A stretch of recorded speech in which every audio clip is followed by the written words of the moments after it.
Andre Thomas's story stands out as a horrific monument to human savagery in the gloomy annals of crime. On March 27, 2004, in Sherman, Texas, the 21-year-old performed unfathomable atrocities. Thomas's spiral into horror culminated in a conviction, raising arguments about justice, mental illness, and the ethics of capital punishment in the middle of a traumatic background and declining mental health. This heartbreaking tragedy compels a confrontation with the hard facts of a life riddled with difficulty and mental suffering, asking pressing concerns about accountability and the structural flaws that allowed such a nightmare odyssey to emerge. However, Andre Thomas's lawsuit began on March 27, 2004, in Sherman, Texas. Andre perpetrated a series of heinous crimes at the age of 21, killing his estranged wife, Laura Boren, his infant son, Andre Jr., and Laura's 13-month-old daughter, Leah.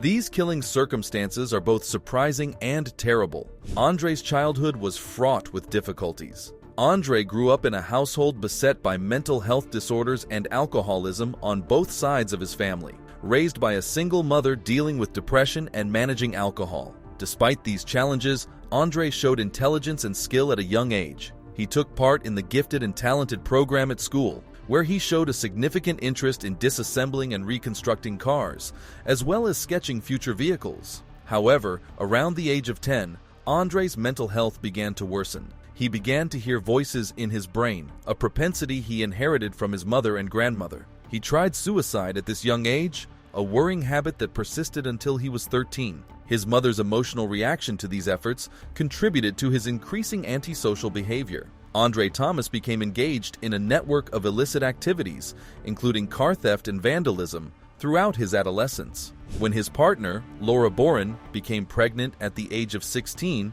his life became even more complicated. Despite the challenges of early motherhood, they married and welcomed their son, Andre Jr., into the world in 1999. However, the relationship was turbulent, resulting in their divorce and initiating a downward spiral of mental health concerns for Andre.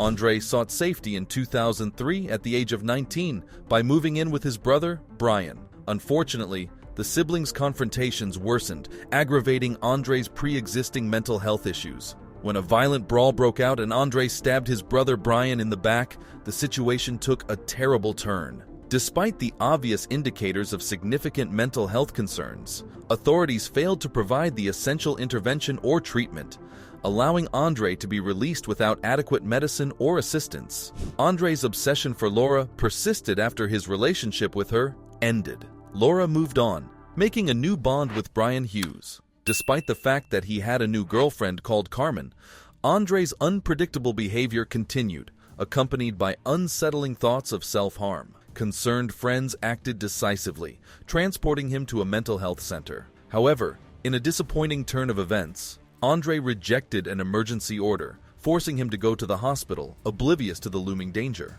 Andre's chaotic life exemplifies the combination of untreated mental health disorders, poor relationships, and a criminal history. His issues with self-harm, violent family relationships, and a record of avoiding medical help highlight the inability of the system to handle the intricacies of his mental health. As the strands of his difficult past unraveled, the stage was prepared for the horrible events that occurred on that fateful day in 2004. The confluence of these events prompts contemplation on the social flaws that allowed Andre's mental health to worsen unchecked, eventually leading to the fatal conclusion that would stain the pages of his frightening story. On March 25, 2004, Andre stabbed himself in the chest in a shocking act. Staff at the hospital diagnosed him as schizophrenic and issued an emergency order for a mental health examination. However, Andre departed the hospital before he could be properly assessed and treated. Moreover, on March 27, 2004, Andre committed the terrible crimes 2 days later. He dressed in overalls with pockets, armed himself with knives, and went to Laura's house. He tortured Laura's body after fatally stabbing her, slicing out a portion of her lung that he mistook for her heart. Andre then turned his attention to the children, slaughtering and extracting the hearts of Andre Jr. and Leah in a similarly horrible way. Andre caused 2 stab wounds on his own chest while lying down near Laura's lifeless body in a weird and surreal act of self-inflicted retribution. He escaped the horrible scene after miraculously surviving this grisly ceremony, absconding with the hearts of the innocent youngsters he had mercilessly slain. Andre reached out to Laura's parents in a confusing cry for help, leaving a cryptic message that hinted at his tremendous misery and sense of captivity in a horrific environment. When Andre returned to his trailer, he unburdened himself to his lover, Carmen, revealing the heinous facts of the killings. He declared his desire to surrender to the authorities, drenched in blood and carrying self-inflicted wounds. Andre kept his promise and turned himself into the cops, confessing to the heinous acts. His reasoning, based on the twisted idea that God had directed him to murder his own family, brought another layer of incomprehensibility to an already terrifying tragedy. Andre's mental condition became a significant focus of the later judicial processes.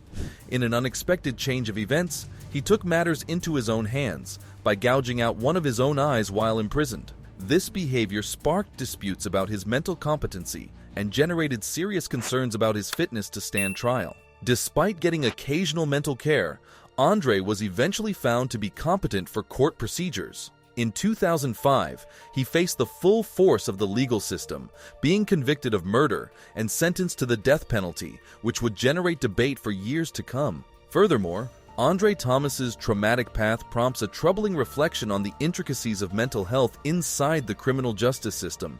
His self-mutilation, admissions, and heinous actions highlight the critical need for a sophisticated understanding of mental illness in judicial circumstances.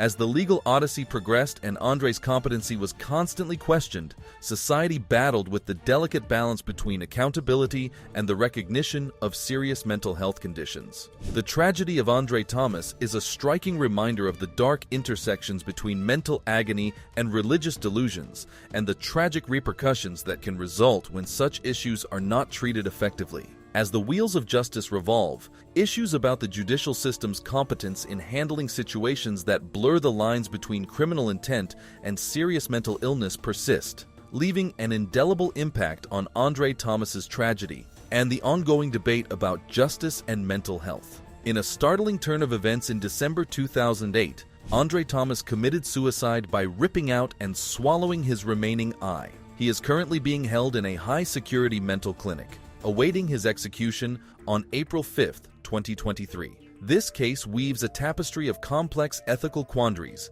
including mental health, criminal guilt, and the divisive topic of the death sentence. Despite the heinous nature of his actions, others argue that Andre's long-standing and untreated mental illness qualifies him as a victim in his own right. Instead of the irrevocable act of capital punishment, this viewpoint calls for a life sentence in jail along with extensive therapy.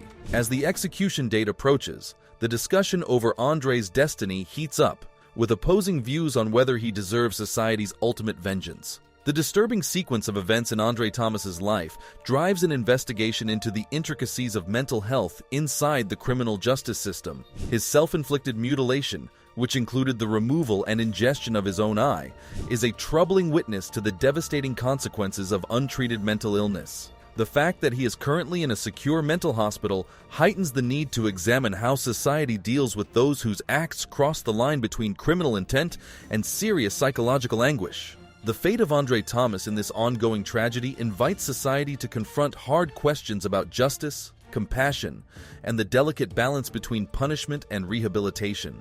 The incident remains a disturbing reminder of the significant issues inherent in managing the intersection of mental health and the pursuit of justice within the limits of the judicial system as the pendulum swings toward the planned execution. The frightening narrative of Andre Thomas finds us wrestling with the agonizing complexity of mental health, justice, and the morality of the death penalty as it develops. As we face the upcoming execution, we must ask ourselves, can a society discover a route to justice that addresses both the seriousness of the crimes committed and the indisputable threat of untreated mental illness? Well, that's it for today. Make sure that you like and subscribe to our channel for more amazing videos. Thanks for watching the video. We'll see you at the next one.